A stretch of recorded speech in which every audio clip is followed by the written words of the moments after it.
Hello. Good evening बच्चों। मैं RD sir आपके साथ।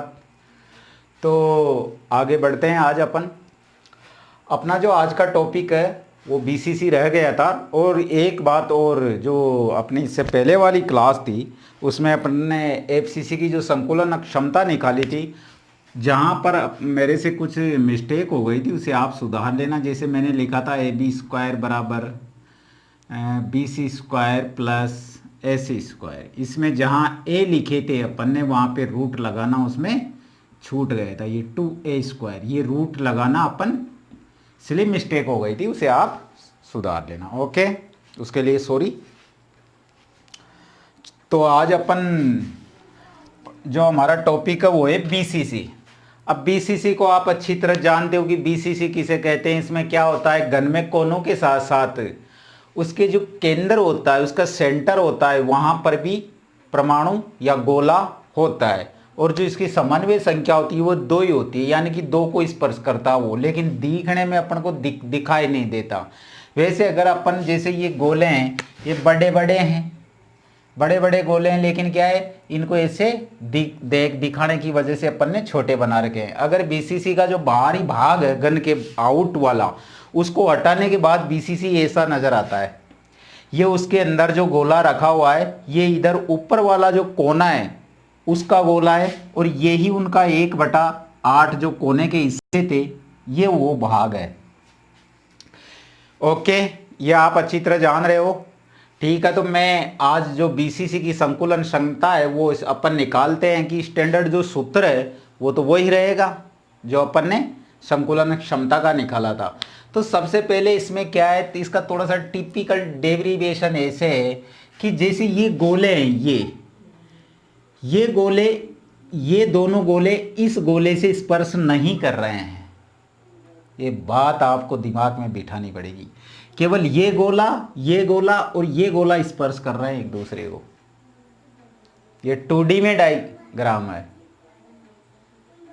तो इसमें सबसे पहले, जैसे मैं अगर इसकी जो संकुलन क्षमता निकालने की कोशिश करूं, तो इसमें प्रभावी परमाणु की संख्या अपन जानते थे 2 आती थी। जैसे मैं यहां पे एक विकर्ण डालता हूं, आप देखना उसे,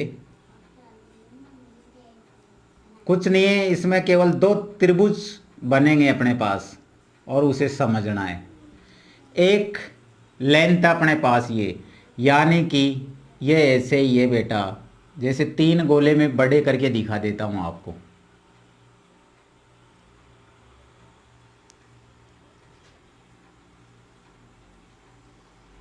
ये कंडीशन है अपने पास, 3 गोले नजर आ रहे हैं। और यदि इस पॉइंट को, यहां पे भी गोला है, लेकिन अब इस गोले को मैं मिटा देता हूं क्योंकि इसको मैंने बड़ा बना लिया, और इसको भी मैंने, नहीं ये बना हुआ है, केवल ये मिटा के इसको बड़ा बना दिया मैंने यहाँ पे, और ये बना हुआ है इधर, इसको भी मैंने बड़ा बना दिया। ओके, साफ। अब 3 गोले नजर आ रहे हैं आपको साफ। तो इसमें मैं यहाँ पे जो ये पॉइंट है इसको मैं ए पॉइंट दे देता हूँ, ए। इसको मैं बाहर से हटा देता हूँ, ऐसा ही नजर आएगा। अब ये आपको, ये ऐसा ही नजर आएगा जैसे मैंने वहां बना रखा है, ऐसा नजर आ रहा होगा आपको ये। अब तो ये जो गोला मैंने डाला, इसका मैंने ये क्या है, एक यहाँ पे विकर्ण डाला है ये, और इसको मैं दे देता हूँ ए पॉइंट, और इसको दे देता हूँ मैं बी। और एक एंगल में यहाँ से यहाँ डालता हूँ बेटा, इस पॉइंट पे, तो इसे मैं दे देता हूँ सी। तो क्या आपको एक त्रिभुज नजर आ रहा है क्या? यानी कि बेटा ये ऐसी कंडीशन है इसकी।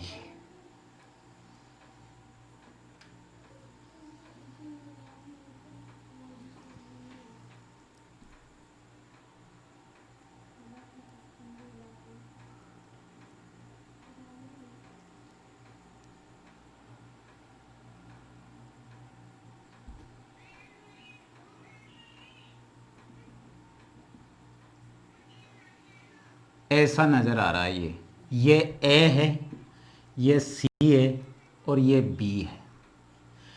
लेकिन ये जो विकर्ण है यहां पे ये डायरेक्ट न तो लंब है न ही आधार है। इस बात को आपको अवश्य ध्यान में रखना पड़ेगा। यदि अपन को ये यहां पे ये जो अपन ने डैश डैश डाला है, इसके डालने से एक त्रिभुज और इधर नजर आ रहा होगा तुम्हें, आ रहा है, जैसे ये और फिर ये और फिर ये लंबाई कितनी है, ए। ये सी है तो इसको मैं नाम दे देता हूं डी। ये लंबाई कितनी है, ये भी ए है। यानी कि ये जो छोटा त्रिभुज बना है एक ये बड़ा बना है। इतनी बात समझ में आ रही है। छोटा त्रिभुज कैसे, ये आपको ऐसे दिख रहा है लेकिन है कैसे, ये छोटा त्रिभुज ये ऐसे है बेटा, जैसे वो है, ये भी ऐसे है, ये ऐसे है, ए सी और डी। वहां क्या था, ए सी बी, यहां क्या है, ए सी डी। अब यदि इस त्रिभुज का मान अपन निकाल ले तो अपन को ये जो छोटा वाला त्रिभुज है इसका विकर्ण मिल सकता है। इसे कर्ण भी कहते हैं, विकर्ण भी कहते हैं। तो ये मिल सकता है। अगर ये मिल जाए तो ये वाला जो बड़ा वाला त्रिभुज बनता है उसका अपन को क्या मिल जाएगा, आधार मिल जाएगा, आधार मिल जाएगा। अगर आप इसे ऐसे नहीं समझते हो तो आप इसको ऐसे समझो कि जैसे मेरे पास ये घन है, ये घन है बेटा, इसका एक किनारा है जो ये यहाँ है, ये वाला बी पॉइंट, और ए इधर नीचे है और सी पॉइंट यहाँ है, ये सी और ये ए और ये यहाँ मैं बी डाल देता हूँ। अब जैसे ये तो ए से बी की दूरी तो विकर्ण हो रही है और बी से सी की दूरी क्या हो रही है, छोटी त्रिभुज का विकर्ण हो रहा है, लेकिन इसके लिए आधार का काम करेगा। और जो इधर ए सी है ये लंब हो रहा है। अब छोटे त्रिभुज की बात करते हैं अपन, तो इसमें क्या है, जैसे सी है, ये सी, ये वाला सी है, तो इधर ये डी के लिए विकर्ण का काम करता है, और ये जो बी वाला है इस पे लंब का काम करता है। तो इससे समझ में नहीं आएगा, इससे ज़्यादा आप कन्फ्यूजन होगे। आप तो ये ध्यान रखो कि ये जो घन है इसमें ये मध्य वाला परमाणु होता है, इस वजह से इसमें दो त्रिभुज बनते हैं। यदि ये बड़ा वाला त्रिभुज बनता है एक ये छोटा वाला त्रिभुज बनता है। यदि छोटे वाला त्रिभुज का विकर्ण अपन को मिल जाए तो बड़े वाले त्रिभुज का आधार अपन को मिल जाता है। इतनी सी बात ध्यान रखना है आपको। तो मैं जैसे ये किनारा भी है, ये भी है, ये है बराबर सब, ये दूरी भी क्या है, ए है। और ये जो त्रिज्या है, जैसे ये आधा गोला है, इसकी त्रिज्या भी ये आर है। फिर इस बड़े वाले त्रिभुज की ये आधा, इसकी आर है। फिर इसकी ये आर आदि, फिर इसकी ये आर है। तो 4 आर हो रहे हैं जैसे, यही जैसे आर यहां अलग से दिखा देते हैं इसे। कॉन्सेप्ट है जो यही है, फिर आप आगे कर लोगे। ये आर है, ये दूरी भी आर है। ये समझ में आया क्या? अब सबसे पहले मैं छोटे त्रिभुज की बात करता हूं। बड़े त्रिभुज अंतर कहां देखना है, ए सी बी, ए सी डी। ए सी डी छोटा है, ए सी डी जो छोटा त्रिभुज बनता है उसका विकर्ण मिल जाए तो अपन इस बड़े वाले का आराम से निकाल सकते हैं। तो मैं सबसे पहले बात करता हूं, इसे मिटाता हूं मैं अब, और मैं लिखता हूं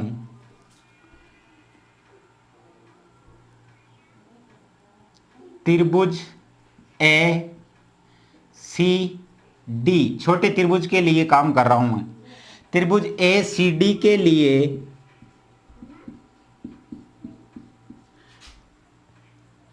ऐसी विकर्ण है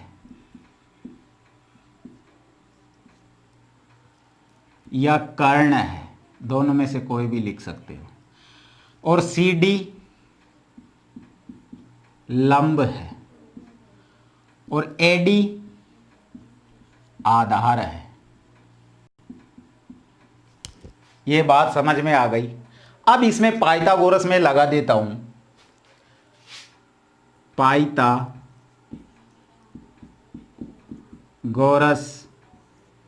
के अकॉर्डिंग आप जानते हो वही विकर्ण डायरेक्ट लिख देता हूं मैं, ए सी स्क्वायर बराबर C D square plus A D square.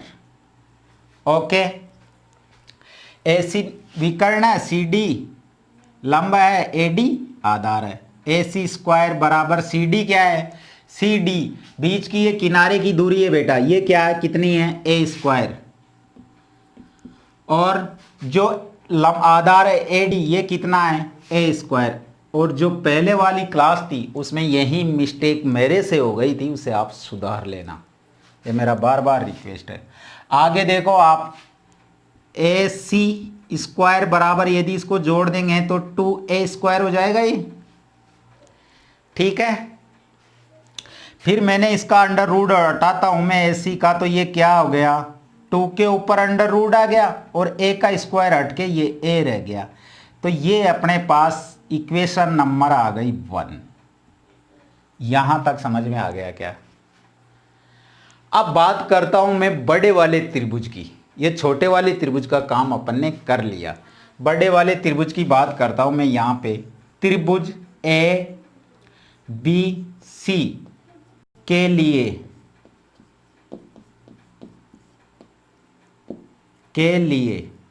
Direct इसमें क्या विकर्ण नजर आ रहा है, ए बी क्या है, लिख लो फिर भी विकर्ण है, बी सी क्या है लंब, और ए सी क्या है बेटा आधार। ठीक बात, पाइथागोरस लगाओ, पाइथागोरस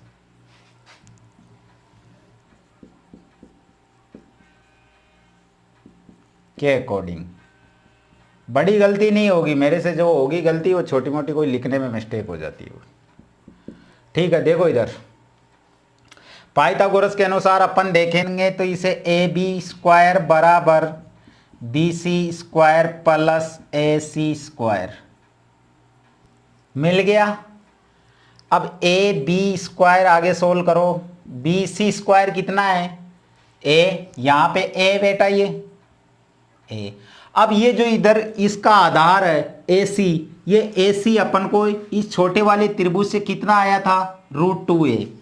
तो मैं यहां पे लिख देता हूं प्लस √2a का होल स्क्वायर।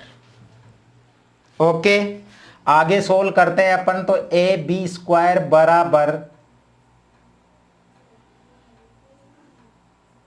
बराबर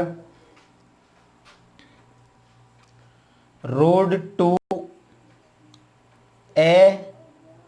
प्लस ए स्क्वायर, यही आया। यानी इसको डायरेक्ट ऐसे भी लिख सकते हो आप,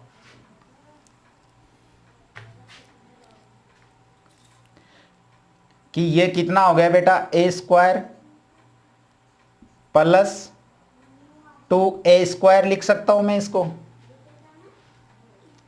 ये हटा दिया मैंने स्क्वायर होते ही, तो ये कितना हो गया, 3a square, A B square, ये कितना हो गया बेटा 3a स्क्वायर। इसे डब्बे में बंद कर लो। ए बी विकर्ण का मान क्या आया, 3a स्क्वायर। इक्वेशन नंबर 2 दे देता हूं इसे मैं नाम, इसको मिटा देता हूं मैं। इसको देख लिया अपन ने कि ये बीच का गोला होता है, ये अंदर का जो काटने के बाद जो हिस्सा बचता है ये BCC है, जिसकी संकुलन क्षमता कितनी होती थी, प्रभावी परमाणु की संख्या 2 आती थी। एक पूरा योगदान इसका होता है 1/8 इन कोने वालों का था। अब देखो इधर इक्वेशन 2 आ गई अपने पास। अब ये जो इक्वेशन 2 क्या है, ए बी बराबर क्या आई बेटा, इधर लिखता हूं मैं यहां से इधर चल रहा हूं मैं अब, ए बी बराबर 3a²। इसे इक्वेशन नंबर 2 डाला अपन ने, तो ए बी का अंडर रूट हटाता हूं मैं यहां से, तो अब अंडर रूट 3a आ जाएगा, ए हट जाएगा। इसे इक्वेशन नंबर 4 दे देता हूं मैं, सॉरी 3, यह आ गया। अब यहां से ए का मान अपन निकाल सकते हैं। ए बी कितना होता है, अब ए बी इधर देखो कितने, किसके बराबर है, 1 2 3 4, 4 आर के बराबर है, स्मॉल आर के बराबर। तो ए बी होता है 4r बराबर, ए बी की जगह 4r लिख सकता हूं मैं। भाई बेटा जितना ये ए बी की दूरी है, वो अपन को यहां पे क्या करना होता है, गोले की त्रिज्या और किनारे की लंबाई के मध्य रिलेशन स्थापित करना होता है। इसलिए अपन ये काम करते हैं। 4r बराबर √3 और ए का मान मैं यहां से निकालूंगा तो क्या आएगा बेटा, ए बराबर 4r बटे √3। ये रिलेशन अपने पास आ गया। Number equation number 4। क्वेश्चन बन जाते हैं इनमें से छोटे छोटे, इसलिए मैंने ये इक्वेशन में डलवा दिए। अब यहां से जो अपन ने स्टैंडर्ड संकुलन दक्षता या क्षमता का सूत्र पढ़ा था, जिसका नाम, जिसे समीकरण ए नाम दिया था, उसमें अपन ए का मान रख सकते हैं, क्योंकि वी नो दैट, हम जानते हैं कि संकुलन क्षमता बराबर Z इंटू 4/3 पाई r³ बटे a³ होता है, इंटू 100। अब आगे लिखो, समीकरण 4 का मान निम्न समीकरण दी गई समीकरण में रखने पर, ओके। तो रखो, जेड का मान कितना होता है, यहां पे जेड का मान होता है जेड बराबर 2। प्रभावी परमाणु की संख्या 2 होती है, तो संकुलन क्षमता का मान आ गया बेटा अपने पास, जेड बराबर 2 इंटू 4/3 इंटू इसका पाई r³।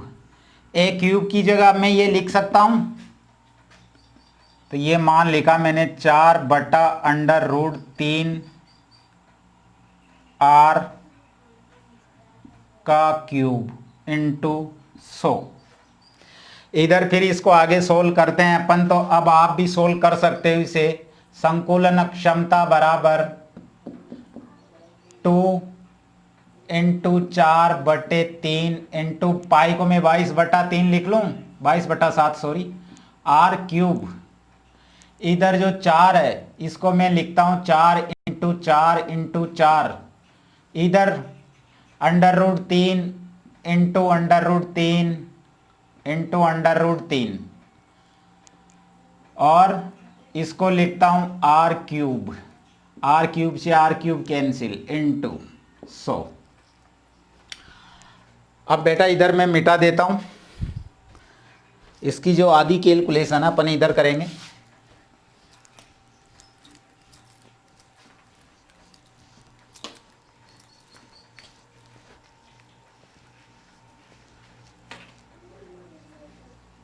ये यहां से मैं काट देता हूं, ये 2 4 4 से कट गया, ये 2 2 से 2 बार कट गया, इधर ये 2 यहां 11 बार कट गया, ओके। तो इधर अपन ने उठा के इधर ले आए, तो ये √3 से 3 गुणा होगा, तो ये मान आ जाएगा अपने पास 11/7 बटे 4/3 √3, ये मान आ गया। इंटू 100 संकुलन क्षमता। आगे और सोल्व करोगे आप इसे तो ये मान आ जाएगा आपके पास, सोल्व कर लेना आप तो आप। चलो मैं ही कर देता हूँ, 11/21 इंटू, ये ऊपर चले जाएगी ये संख्या, 3√3/4 हो गया। सही तो किया है ना? ये 21 नहीं 22 है बेटा, नहीं 21 ही था। ठीक है, इंटू 100। अब सोल्व करना, आंसर जरूर आ जाएगा। आंसर आएगा 68%। यह संकुलन क्षमता यहाँ तक आपकी बीसीसी की कंप्लीट होती है। अब अपना जो अगला टॉपिक होगा वो होगा घनत्व ज्ञात करना। ओके, तो हेडिंग डालो घनत्व। तो बच्चों अपन बात करते हैं एकक कोष्टिका के घनत्व की। एकक कोष्टिका के घनत्व में जैसे मेरे पास मान लो ये कोई पदार्थ है, क्या है, कोई पदार्थ है,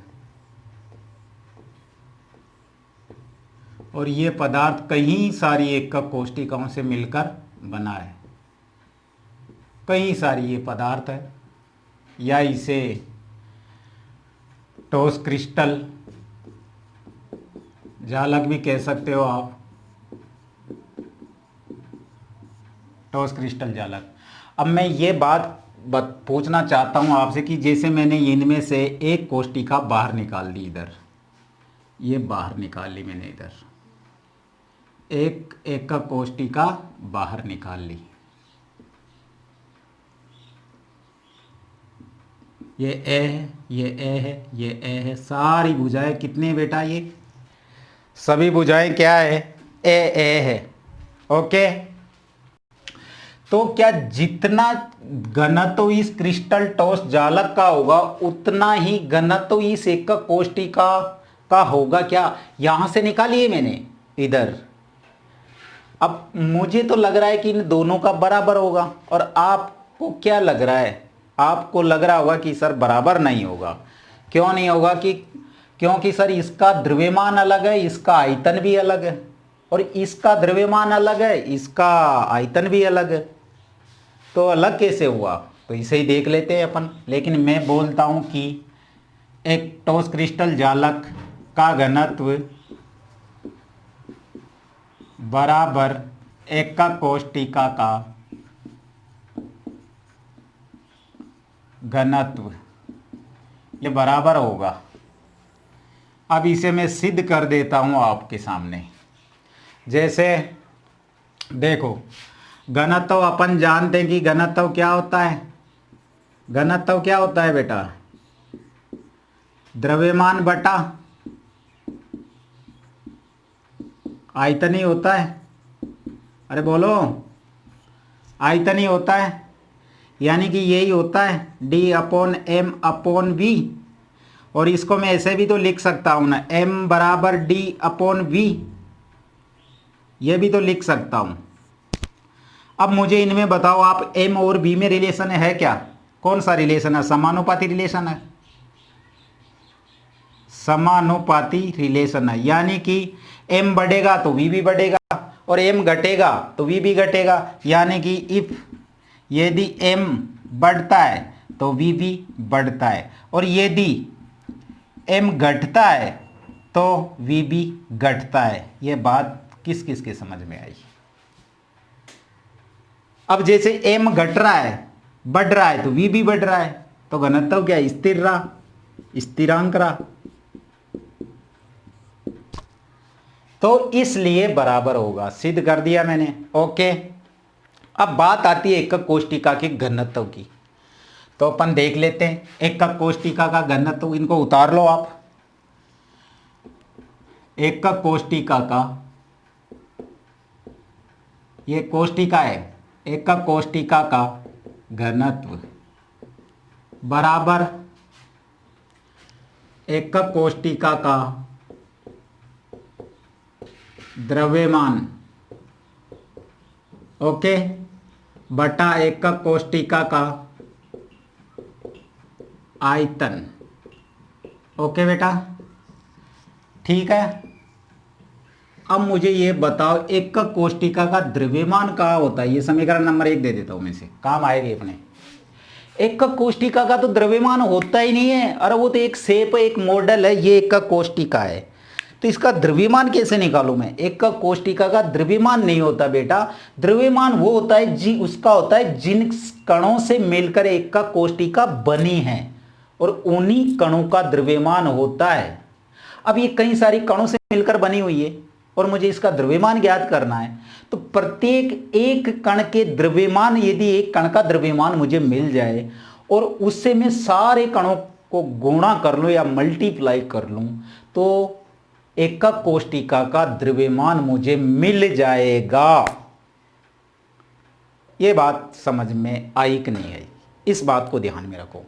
तो मैं यहां से क्या करता हूं आगे, एक कोष्टिका का द्रव्यमान निकालने के लिए मैं यहां लिखता हूं एक कोष्टिका का द्रव्यमान बराबर, अब ये भी कणों की संख्या लिख लेता हूं, या प्रभावी कणों की संख्या, प्रभावी कणों की संख्या इनटू एक कण का द्रव्यमान लिख लेता हूं, एक कण का द्रव्यमान। यदि इसको इससे गुणा किया जाए तो मुझे एक कोष्टिका का द्रव्यमान मिल जाए और मेरा काम बन जाए। फिर चक्कर ये आ जाता है कि एक कण का द्रव्यमान कैसे निकालेंगे सर? तो इसे तो दो पहले आप इक्वेशन नंबर 2। अब एक कण का द्रव्यमान निकालने के लिए क्या करना पड़ेगा? आपने अवोगाद्रो का नाम सुना है। किसी भी पदार्थ में कणों की संख्या कितनी होती है? अवोगाद्रो की संख्या के बराबर या 1 मोल होती है। अवोगाद्रो संख्या कितनी होती है? 1 मोल होती है। तो मैं यहां पे एक नोट लिखो, आप एक नोट लिखो,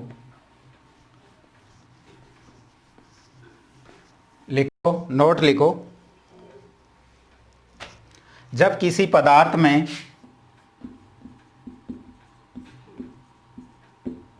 या ऐसे लिखो, वी नो दैट, हम जानते हैं कि किसी पदार्थ में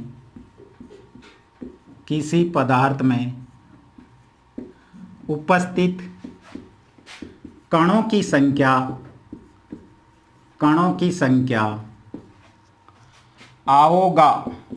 अवोगाद्रो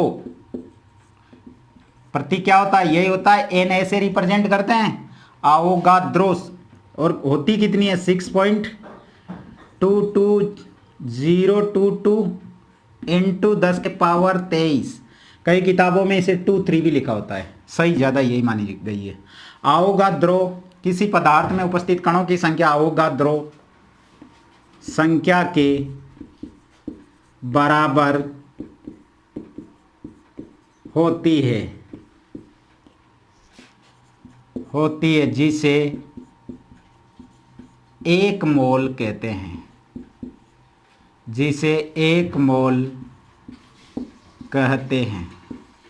ओके। तो 1 मोल संख्या अपन को मिल गई है।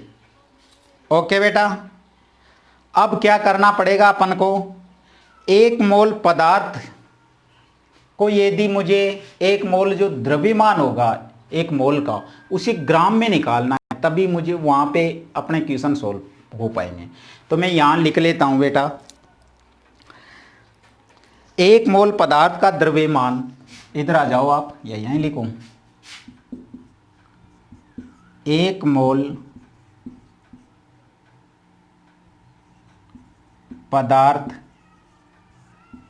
का द्रव्यमान यदि ग्राम में लिया जाए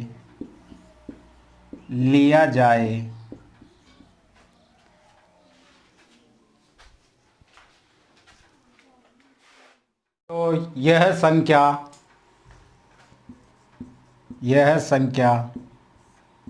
मोलर द्रव्यमान कहलाती है। जिसे कैपिटल M से दर्शाते हैं, जिसे कैपिटल M से दर्शाते हैं। ओके बेटा, तो बात समझ में आ गई अपने, यानी कि जो 1 मोल संख्या है वो किसके बराबर है, अवोगाद्रो के संख्या के बराबर है। यानी कि ऐसे लिख सकते हैं अपन, अर्थात 6.022 इंटू 10 के पावर 23 बराबर होती है 1 मोल की। ठीक है। अब ये जितने उस एकक कोष्टिका में जितने सारे कण है, वो सारे कण, उन सारे कणों की संख्या है ये किसके बराबर, अवोगाद्रो की संख्या के बराबर। और उसे कह रहे हैं अपन 1 मोल। ये सॉल्यूशन में काफी आएगा अपने अभी और आगे। उसे कह रहे हैं अपन 1 मोल। उसे क्या कह रहे हैं बेटा, उसे कह रहे हैं अपन 1 मोल। ठीक है। तो एक कण का द्रव्यमान अपन आपको निकालना है। जैसे मुझे इतने सारे कणों का द्रव्यमान क्या होगा, अब जैसे आओगा, मैं लिखता हूं यहां अवोगाद्रो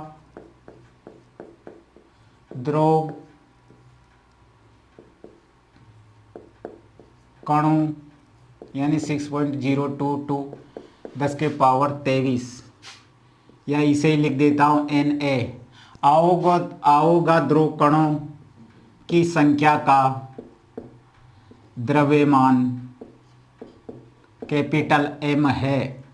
अतः एक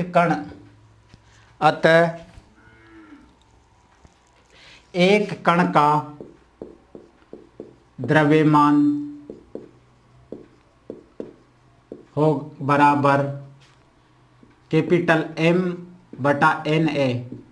यानी कि जो इसका द्रव्यमान है, इस संख्या में Na का भाग दे दूं, अब जिसका इसका द्रव्यमान क्या है M, तो M में ये इस संख्या का भाग दे दूं तो एक कण के लिए द्रव्यमान आ जाएगा। ओके, आगे चलते हैं अपन। अब एक कण का द्रव्यमान अपने पास कितना होता है, एक कण का द्रव्यमान होता है बेटा ये स्मॉल m, और इसे प्रभावी कणों की संख्या होती है Z। तो इसे मैं लिख देता हूं एक कणों का द्रव्यमान स्मॉल m बराबर m बटा Na। इसे समीकरण नंबर दे देता हूं मैं 3। ठीक है।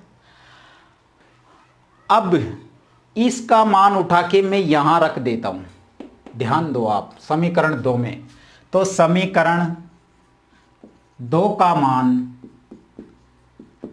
समीकरण 3 का मान समीकरण 2 में रखने पर क्या आएगा, वही एकक कोष्टिका का द्रव्यमान आ जाएगा। एकक कोष्टिका का द्रव्यमान बराबर प्रभावी कणों की संख्या कितनी है Z इंटू M की वैल्यू ये रही Na। ओके, ये आया एकक कोष्टिका का द्रव्यमान अपने पास यह मिल गया मुझे। इसे मैं समीकरण नंबर दे देता हूं 4।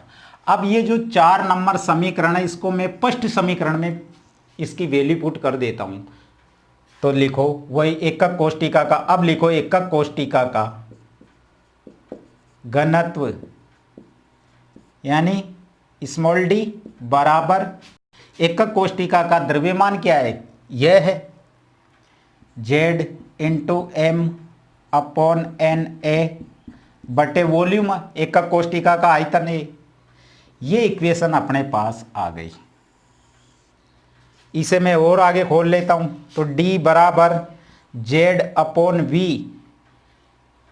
अब V क्या होता है बेटा, V की जगह मैं लिख देता हूं A क्यूब। ये क्यों लिखा मैंने इसे भी समझ लो, अपॉन Na। देखो इधर V बराबर एकक कोष्टिका का आयतन कितना होता है, भुजा क्यूब ही होता है, या इसे क्या लिख सकते हो A क्यूब।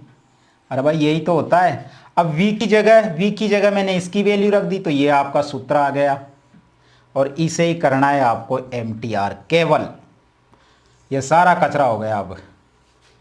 अब इससे टिप्स पे रखना है। ओके बेटा, तो इसको थोड़ा सा और आगे मैं बता देता हूँ। कुछ डाटाज है जो आपके काम आएंगे, क्वेश्चन करोगे तब। कल की क्लास क्वेश्चन की होगी पूरी क्लास।